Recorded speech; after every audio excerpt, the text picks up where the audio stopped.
Giraffes Can't Dance by Giles Andreae and Parker-Rees.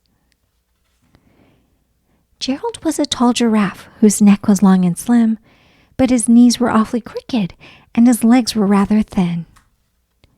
He was very good at standing still and munching shoots off trees, but when he tried to run around, he buckled at the knees. Now every year in Africa they hold the jungle dance, where every single animal turns up to skip and prance. And this year when the day arrived, poor Gerald felt so sad, because when it came to dancing, he was really very bad. The warthog started waltzing, and the rhinos rock and rolled. The lions danced a tango that was elegant and bold. The chimps all did a cha-cha with a very Latin feel, and 8 baboons then teamed up for the splendid Scottish reel. Gerald swallowed bravely as he walked toward the floor, but the lions saw him coming, and they soon began to roar. "Hey, look at clumsy Gerald," the animals all sneered. "Giraffes can't dance, you silly fool. Oh, Gerald, you're so weird."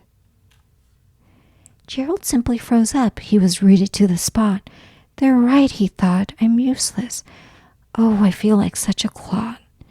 So he crept off from the dance floor and he started walking home. He'd never felt so sad before, so sad and so alone. Then he found a little clearing and he looked up at the sky. "The moon can be so beautiful," he whispered with a sigh. "Excuse me," coughed a cricket who'd seen Gerald earlier on, "but sometimes when you're different, you just need a different song. Listen to the swaying grass and listen to the trees. To me, the sweetest music is those branches in the breeze. So imagine that the lovely moon is playing just for you. Everything makes music if you really want it to." With that, the cricket smiled and picked up his violin. Then Gerald felt his body do the most amazing thing. His hoofs had started shuffling, making circles on the ground. His neck was gently swaying, and his tail was swishing round. He threw his legs out sideways and he swung them everywhere. Then he did a backward somersault and leapt up in the air. Gerald felt so wonderful. His mouth was open wide. "I am dancing. Yes, I'm dancing. I am dancing," Gerald cried. Then one by one each animal who'd been there at the dance arrived while Gerald boogied on and watched him quite entranced. They shouted, "It's a miracle! We must be in a dream. Gerald's the best dancer that we've ever seen."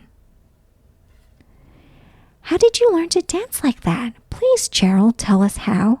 But Gerald simply twirled round and finished with a bow. Then he raised his head and looked up at the moon and stars above. "We all can dance," he said, "when we find the music that we love." The end.